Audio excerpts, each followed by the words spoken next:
Hello everyone, welcome to the channel.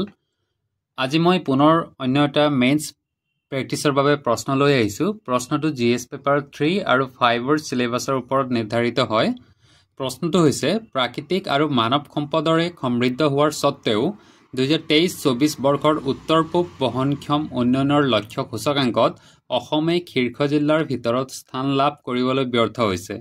সম্ভাৱ্য কাৰণসমূহ আলোচনা কৰক আৰু বহনক্ষম উন্নয়নৰ লক্ষ্য সূচকসমূহত জিলা পৰ্যায়ৰ প্ৰদৰ্শন উন্নত কৰাৰ বাবে ব্যৱস্থাৰ পৰামৰ্শ দিয়ক। ইয়াত যি SDG sustainable development goals index 2023-24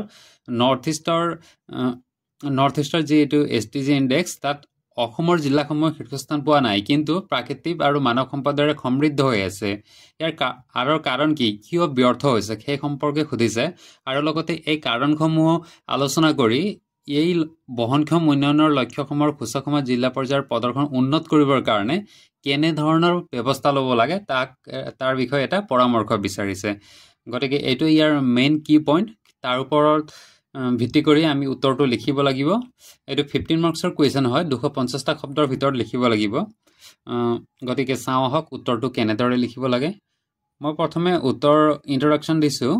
Assam প্ৰচুৰ পৰিমাণৰ প্ৰাকৃতিক আৰু মানৱ সম্পদৰে সমৃদ্ধ, তথাপিও 2023-24 বৰ্ষৰ উত্তৰ পূব বহনক্ষম উন্নয়নৰ লক্ষ্য সূচকাংক SDG সাস্টেইনেবল ডেভেলপমেন্ট গোলছ য'ত শীৰ্ষ 10তম ৰাজ্যখনৰ জিলাসমূহে আগশাৰীৰ স্থান লাভ কৰিব পৰা নাই।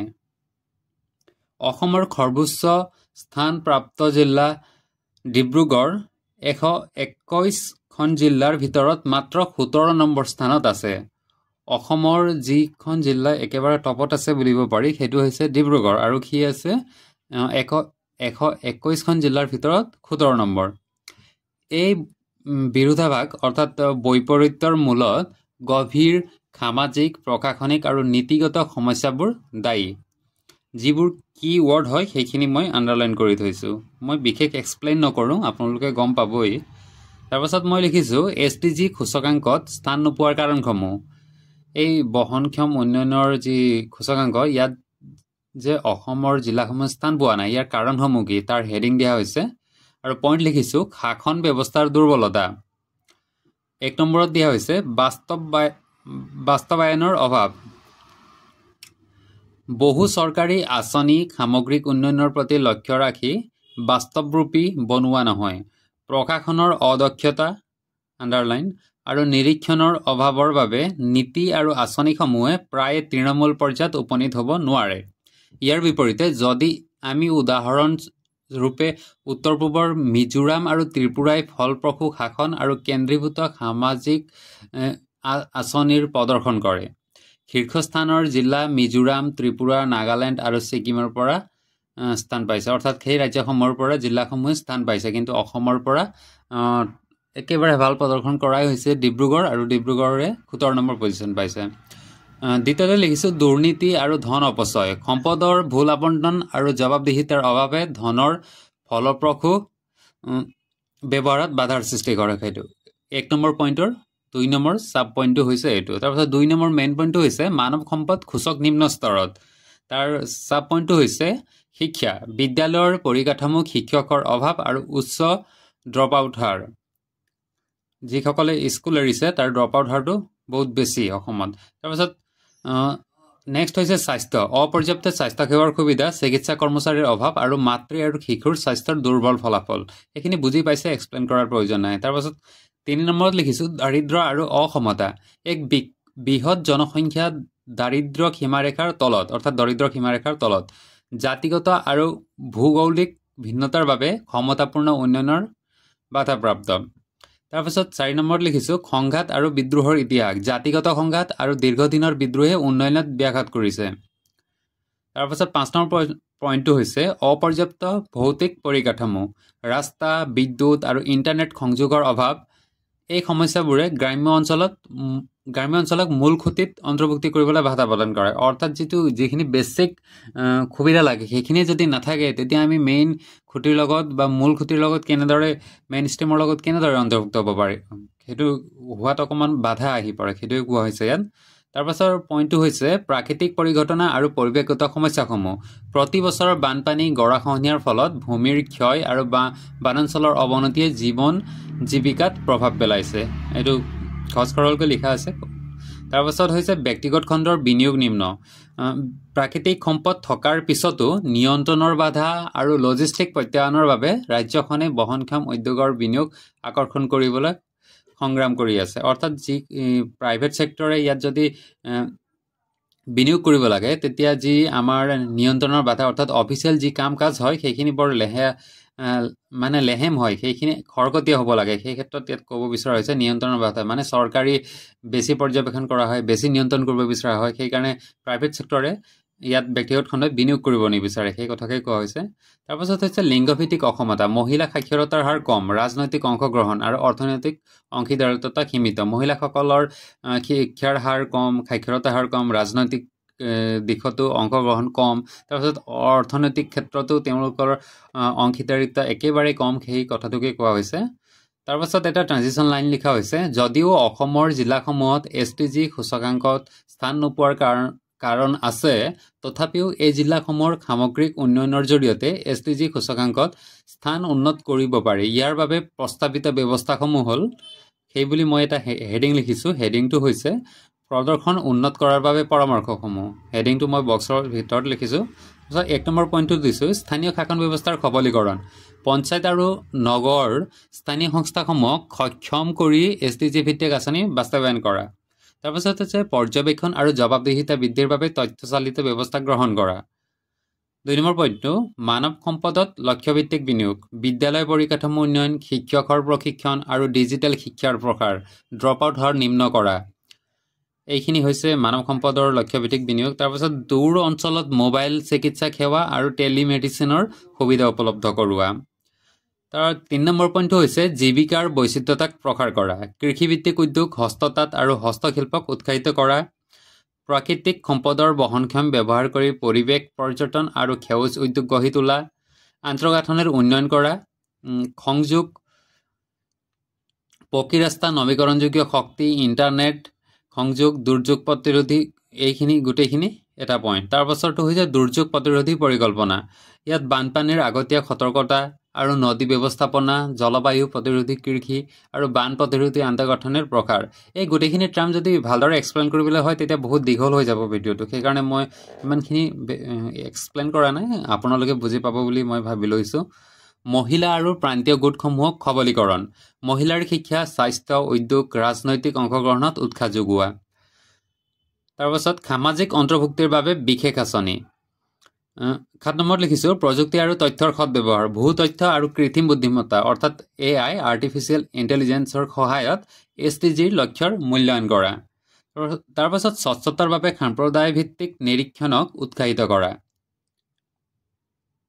8 নম্বৰত আছে সহযোগিতামূলক উন্নয়ন NGO যিবিলাক NGO থাকে NGO বেচৰকাৰী খণ্ড বিশ্ববিদ্যালয়ৰ সৈতে অংশীদাৰিত্ব কৰা লগতে তৃণমূল পৰ্যায়ত গ্ৰাছৰুট লেভেলত যুৱক যুৱতীসকলৰ অংশগ্ৰহণ আৰু উদ্ভাৱনক উৎসাহিত কৰা তাৰ পাছত মই শেষত লিখিছোঁ অসমে নিজৰ প্ৰাকৃতিক আৰু মানৱ সম্পদৰ সৎব্যৱহাৰ কৰি উত্তৰ পূৰ্বাঞ্চলৰ উন্নয়ন সূচকত আগভাগ ল'বলৈ পৰিপূৰ্ণ ক্ষমতা ৰাখে নিশ্চয় ৰাখে নহয় জানো অসমত মানৱ সম্পদ প্ৰাকৃতিক সম্পদ উভয় নদী কিন্তু সেইখিনিৰ সঠিক ব্যৱহাৰ হোৱা নাই কাৰণেহে এই ৰেংকত আমি অহা নাই যদি সেইখিনি ভালদৰে বাস্তৱায়ন কৰোঁ তেতিয়া নিশ্চয় আমি টপ ৰেংকত আহিব পৰা আমাৰ অসমৰ ক্ষমতা আছে তাৰপাছত লিখিছোঁ তাৰ বাবে উচিত হ'ব জিলাভিত্তিক জনমুখী পৰিৱেশ সংবেদনশীল আৰু জবাবদিহিতাপূৰ্ণ পৰিকল্পনা গ্ৰহণ কৰা এনেধৰণৰ পদক্ষেপে অসমক এটা সুস্থিত আৰু অন্তৰ্ভুক্তিমূলক উন্নয়নৰ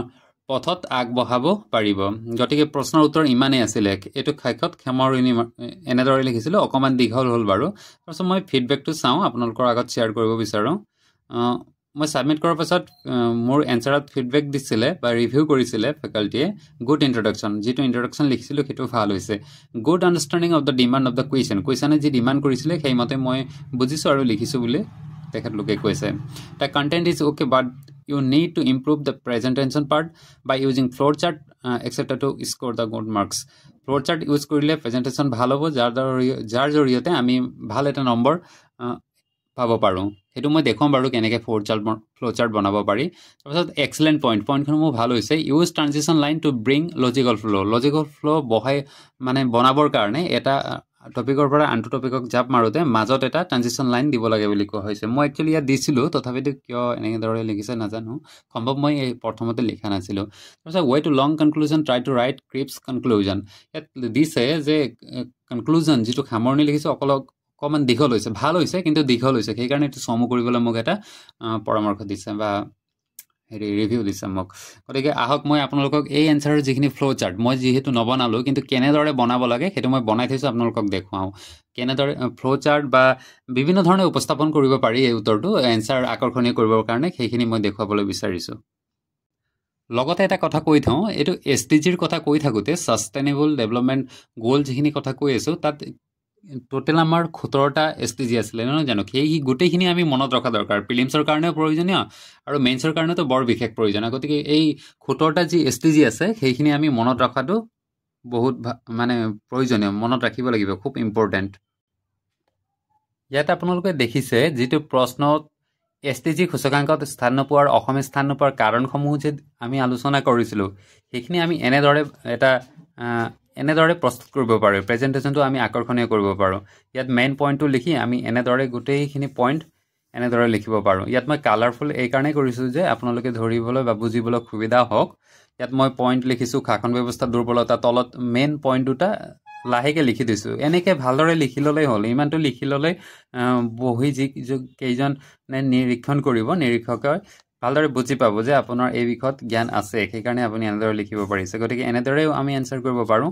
লগতে যদি আপুনি চাই, ইয়াত প্ৰদৰ্শন উন্নত কৰাৰ বাবে যিখিনি আমি পৰামৰ্শ দিছিলোঁ, এইখিনি পৰামৰ্শ যদি আমি ভালদৰে মানি চলোঁ, তেতিয়া এপ্লাই কৰোঁ, তেতিয়া অসমেও যে এই SDG গ'লত, নৰ্থ ইষ্টৰ SDG গ'লত টপ ৰেংক আনিব পাৰিব, তাৰ কাৰণে যিখিনি পৰামৰ্শ আছিলে সেইখিনি এনেদৰে মই উপস্থাপন কৰিছোঁ। প্ৰথমতে এনচাৰ লিখোঁতে মই এইখিনি কৰিব পৰা নাছিলোঁ, কাৰণ মোৰ আইডিয়া নাছিলে। পাছত এনেদৰেও কৰিব পাৰি মই গম পালোঁ।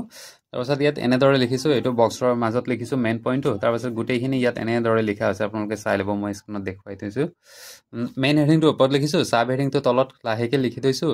ইয়াত চাব পাৰে স্থানীয় শাসন ব্যৱস্থাৰ সবলীকৰণ, প্ৰশাসন এই পৰামৰ্শ, এইটো যদি উন্নত কৰা হয় তেতিয়া আমি নিশ্চয় সেই ৰেংকলৈ আহিব পাৰিম, নহয় জানো? পঞ্চায়ত আৰু স্থানীয় সংস্থা সেইসমূহ সবলীকৰণ কৰিব লাগে। লগতে সেই সংস্থাসমূহে SDGৰ যি 17টা গ'ল আছিলে, সেই গ'লৰ লগত এলাইনমেণ্ট হৈ বা সেই গ'লৰ প্ৰতি লক্ষ্য ৰাখি কাম কৰিব লাগিব, সেই কথাটো ক'ব বিচৰা হৈছে। শ্বৰ্টকৈ লিখা হৈছে কিন্তু বুজি পোৱা যায়। তাৰপাছত লিখিছোঁ মই ইয়াত মানৱ সম্পদত লক্ষ্যভিত্তিক বিনিয়োগ, শিক্ষা আৰু স্বাস্থ্যৰ ক্ষেত্ৰত বিভিন্ন উন্নয়ন কৰিব লাগিব, সেইখিনি লিখা হৈছে। তাৰপাছত জীৱিকাৰ বৈচিত্ৰতা, এনেদৰে মই গোটেইখিনি ইয়াত লিখি থৈছোঁ। এইটো হৈছে প্ৰশাসন উন্নত কৰাৰ বাবে পৰামৰ্শসমূহ, এনেদৰে। তাৰপাছত এইটো আছিলে সেই SDG সূচকাংকত স্থান নোপোৱাৰ কাৰণসমূহ। গতিকে আজিৰ ভিডিঅ'টো ইমানতে সামৰণি মাৰিছোঁ। এনেদৰে মই আগলৈ প্ৰশ্নসমূহ লৈ আহিম আপোনালোকৰ মাজলৈ। গতিকে চাই থাকিব, ভিডিঅ'টো চাবলৈ নাপাহৰিব। ধন্যবাদ।